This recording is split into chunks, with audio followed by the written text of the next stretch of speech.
Amém, glória a Deus. Nós vamos seguir o nosso estudo, nossa palavra em João. Nós ficamos 4 semanas falando no Evangelho de João, capítulo 1. Foram 4 mensagens.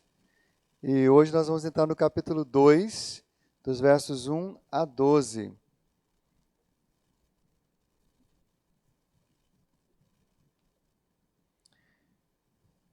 Evangelho de João, capítulo 2, versos 1 a 12.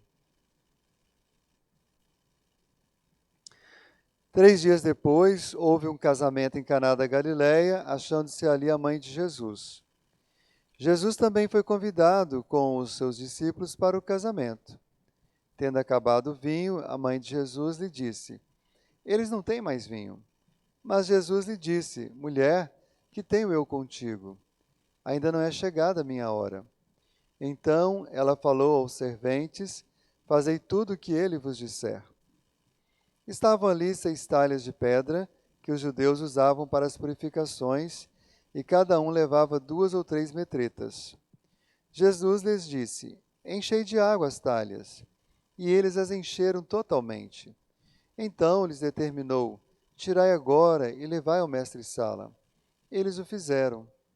Tendo o mestre-sala provado a água transformada em vinho, não sabendo de onde viera, se bem que o sabiam os serventes que haviam tirado a água, chamou o noivo.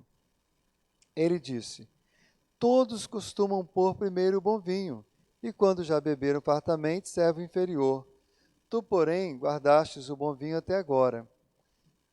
Com este deu Jesus princípio a seus sinais em Caná da Galileia. Manifestou a sua glória, e os seus discípulos creram nele. Depois disto, desceu ele para Cafarnaum com sua mãe, seus irmãos e seus discípulos, e ficaram ali não muitos dias. Nós acabamos de cantar, e ler lá em João 1,14, que a glória de Deus havia descido à terra em Cristo Jesus. O Verbo se fez carne e habitou entre nós, vimos sua glória, glória como a do unigênito do Pai. Apóstolo João, ele dá o seu testemunho e o testemunho dos apóstolos. Vimos a sua glória. E é claro que quando o apóstolo João, ele está registrando isso, já tinha passado toda a obra de Cristo aqui, né? Porque ele escreve o Evangelho de João bem depois já da morte, ressurreição e ascensão de Jesus. Mas, por incrível que pareça, meus irmãos, nem todos tinham visto a glória de Cristo. Nem todos reconheciam a glória de Deus em Cristo. Pelo contrário, alguns até mesmo achavam que ele era um endemoniado. Então parece que a glória de Cristo, embora estivesse sim nele, nem sempre era manifesta a todos. Nem sempre era percebida por todos. Nem sempre era usufruída por todos. Mas de repente, aqui a gente vê nesse texto que a gente acabou de ler, que a glória de Cristo se manifestou de uma forma a sinalizar o início do ministério público de Jesus.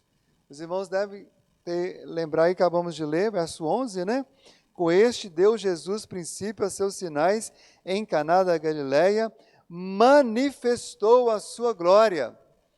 Ali houve uma manifestação da glória de Cristo, inaugurando o ministério público do Senhor Jesus. Então, olhando para esse texto que nós acabamos de ler, nós percebemos algumas lições sobre a glória de Jesus Cristo, ou sobre a manifestação da glória de Jesus Cristo.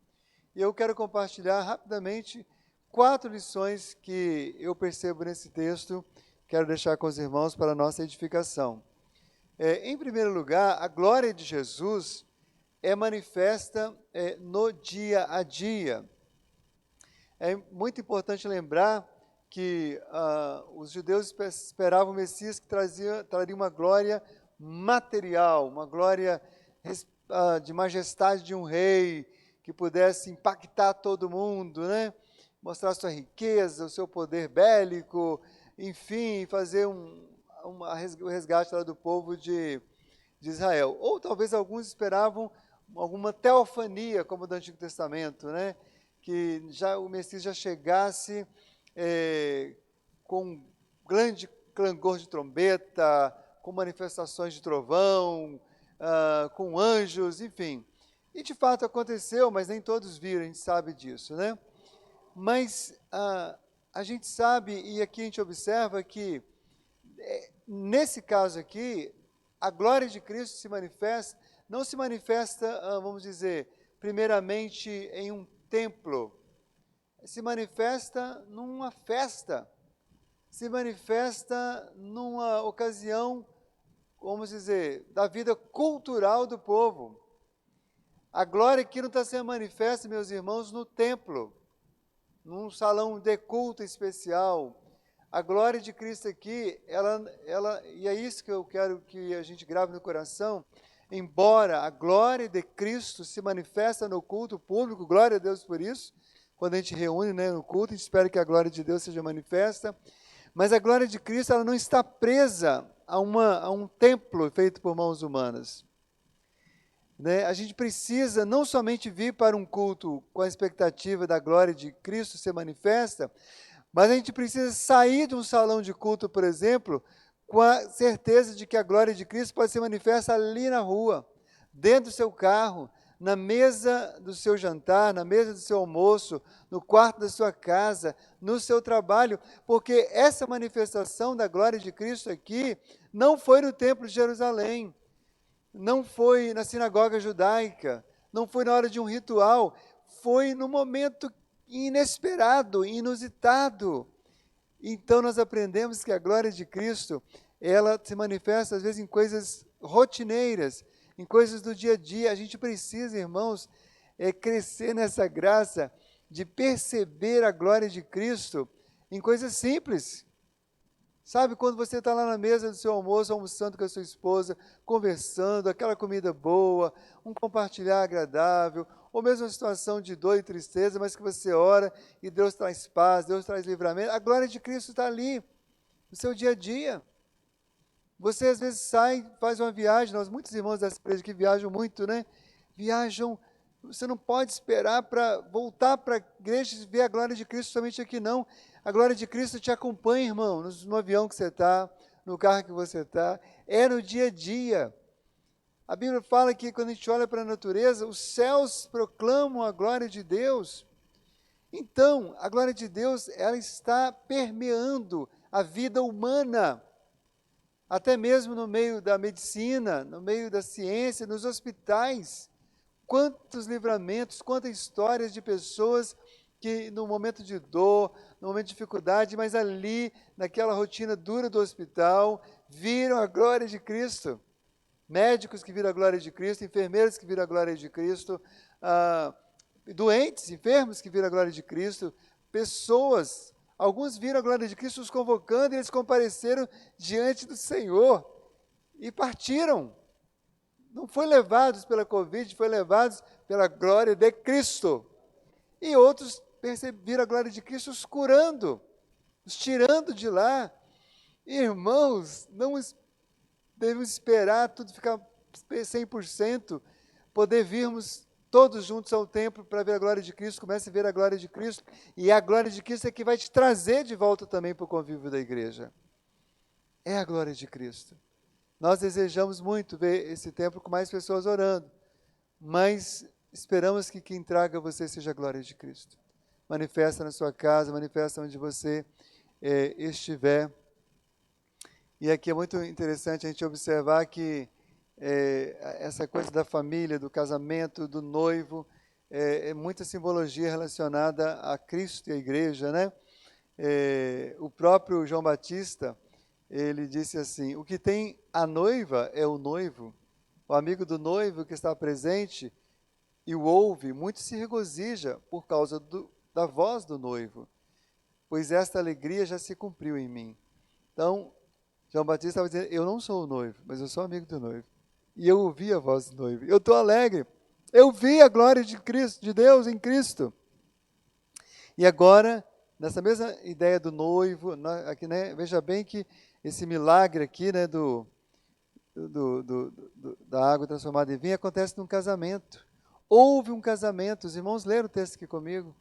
E a família de Jesus foi convidada. E a gente precisa, sabe, irmãos, não jamais a gente deve compartilhar com aquilo que é pecaminoso. Mas se você tem um compromisso social, se você precisa ir num casamento, num batismo, numa festa, até mesmo uma festa que não é o que você se alegra em ir, mas se você vai, vá crendo que ali a glória de Cristo pode se manifestar. Porque a glória de Cristo está com você, a glória de Cristo se manifesta no dia a dia. Eu espero muito que você, onde estiver, experimente a glória de Cristo, na sua casa, né?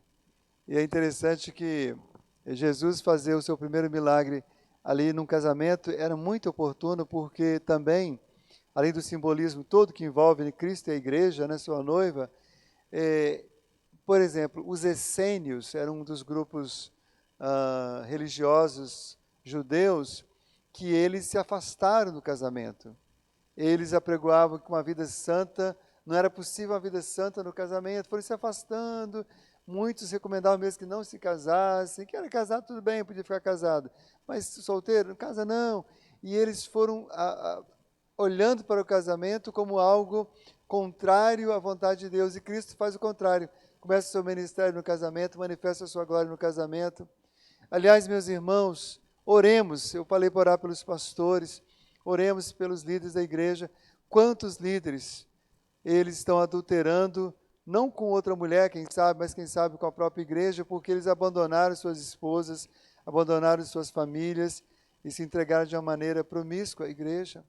Quando, na verdade, quando um pastor, um presbítero, um diácono, uma família, ama a sua família, cuida dela com zelo, isso é uma grande expressão do amor de Cristo para com a igreja. A glória de um pastor não são os 1000 membros da sua igreja. A glória de um pastor é ver Cristo dentro da sua casa, da sua esposa, dos seus filhos e também na igreja onde ele está servindo ao Senhor. Então, receba essa bênção. A glória de Jesus se manifesta no dia a dia, mas também a glória de Jesus se manifesta na obediência. Nós vimos aqui, né, Maria sugere a Jesus, pede a Jesus, fala para Jesus que tinha acabado o vinho, né? Na verdade, ela só fala, olha, acabou o vinho, né? Ela avisa o Senhor Jesus. E Jesus diz para ela, mulher, que tenho eu contigo? Ainda não é chegada a minha hora. E depois ela mesma fala para os servos, né? Fazei tudo o que ele vos disser. Então, antes da glória de Cristo se manifestar na transformação da água em vinho, houve obediência. Houve obediência. E é interessante a gente observar, né, o Senhor Jesus conversando com a mulher, com Maria, né, que era sua mãe. Às vezes parece que é meio desrespeitoso, né, o que ele fala, mas não é desrespeitoso, né? A maioria dos estudiosos dizem que era uma maneira normal e comum de se dirigir, porque, na verdade, o que fazia diferença era muito o tom com que se falava, mas a ideia aqui é como se ele falasse assim, minha senhora, né, minha querida, né, fosse um inglês, lady, né, madame, é como se fosse assim, madame, não é chegada a minha hora, né? Então, era essa a ideia, era quase que um pronome de tratamento, né? Mas eu usava a palavra mulher mesmo para isso, né? E é interessante porque Jesus, nessa altura, ele já não morava mais na casa de Maria. Assim, ele já tinha começado o seu ministério, assim, ele já tinha começado a pregar, não o seu ministério público de milagres, mas ele já tinha começado os convites. É só você ler o capítulo 1, você vê que já tinha apóstolos seguindo ele, né? Ele já tinha sido batizado, ele já tinha sido ungido pelo Espírito Santo, né? Isso já tinha acontecido. Alguns estudiosos dizem que já tinha 6 meses que ele já estava nessa rotina, mais ou menos. E é como se ele falasse assim, olha, Maria, tudo bem, quando eu estava lá enquanto mãe, né, humana, você me mandava, agora não, agora você não manda mais não, né? É como se ele falasse assim, não é preciso a senhora me dizer o que fazer, né? E embora no final Cristo tenha atendido o seu pedido, irmãos, Jesus Cristo deixou bem claro para mim e para você que nós não podemos dar ordem a Cristo. A glória de Cristo não se manifesta quando eu mando, quando eu determino, quando eu reivindico, quando eu exijo. É o contrário, irmãos. A glória de Cristo se manifesta quando eu me submeto, quando você se submete, quando você obedece, quando você se rende, quando você, de fato, se curva diante da majestade do Senhor, onde há um coração quebrantado, a glória de Deus se manifesta. Então, irmãos, esse negócio que a gente vê ainda hoje, né, felizmente, de decretar, exigir, determinar, isso é conversa fiada, né? Isso é coisa do inimigo. O milagre não acontece quando nós damos ordem, mas quando Deus dá ordem.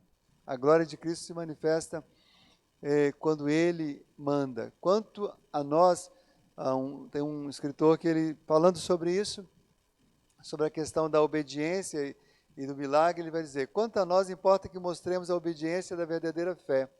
Deus pode realizar a sua obra silenciosamente. Cumpre-nos acatar a ordem de Maria aos serventes: fazei tudo o que ele vos disser. E o próprio Cristo, ele era a glória de Deus aqui na terra por causa da sua obediência. Ele obedeceu, né? E foi obediente até a morte de cruz. E nessa obediência, mais da glória de Deus foi revelada nele, né? Durante todo o seu ministério, mas especialmente na sua morte, na sua ressurreição e na sua ascensão. Em terceiro lugar, meus irmãos, a glória de Jesus é manifesta no milagre.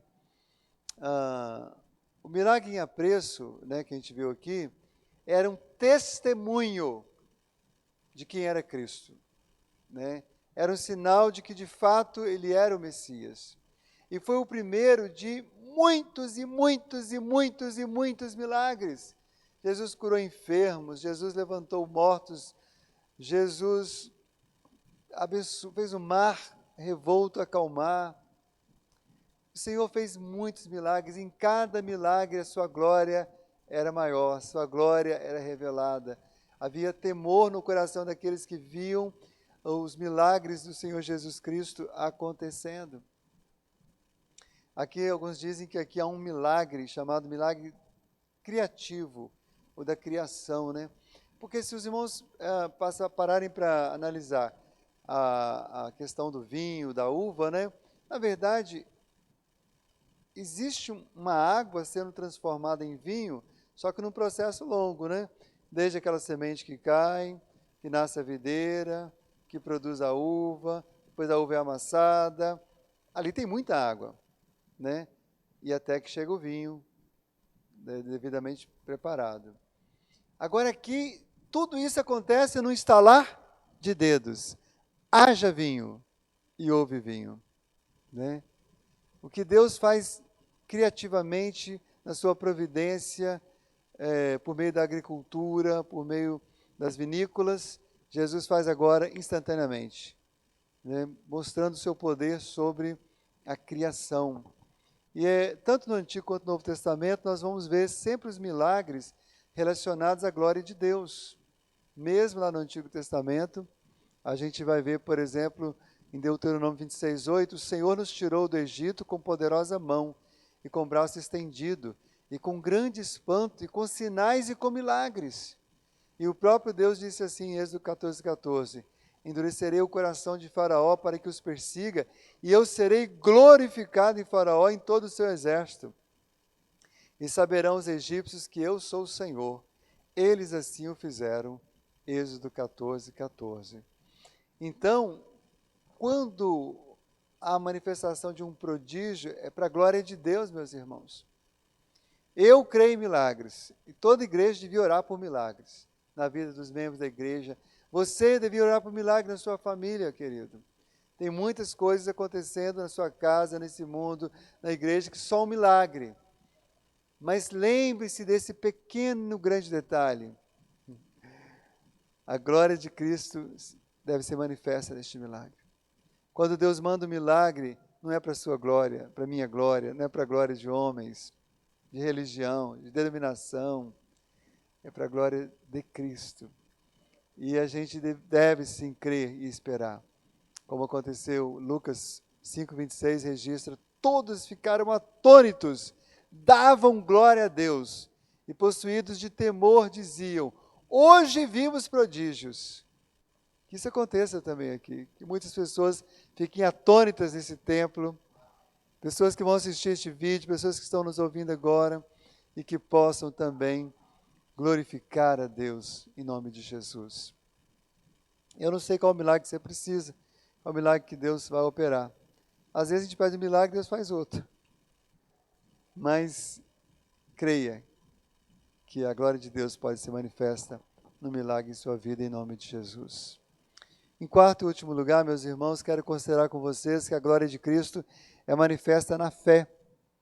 Aí vocês viram aí no verso 11, com este deu Jesus princípio a seus sinais em Caná da Galileia, manifestou sua glória e seus discípulos creram nele.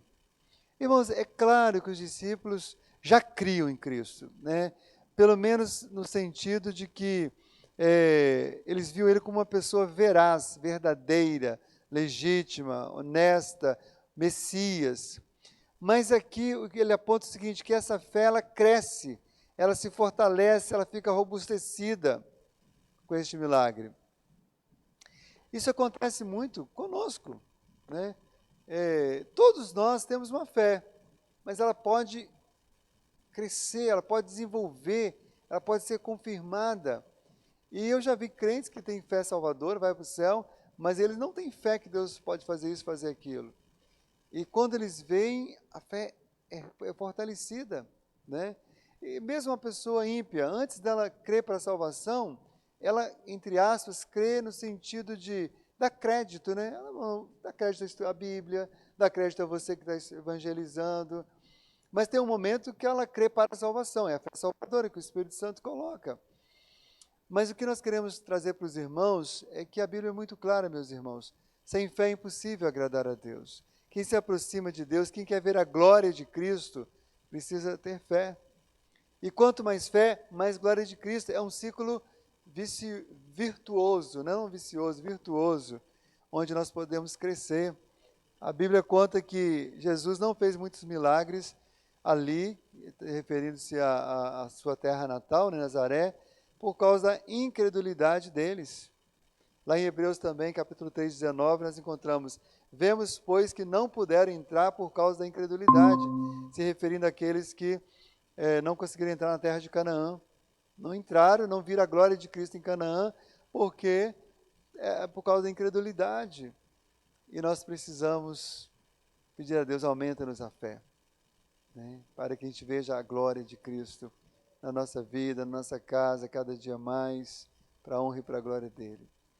Então, deixa esta palavra de edificação para os nossos corações, sobre a glória de Cristo, que é manifesta no dia a dia, é manifesta na obediência, é manifesta no milagre, é manifesta na fé.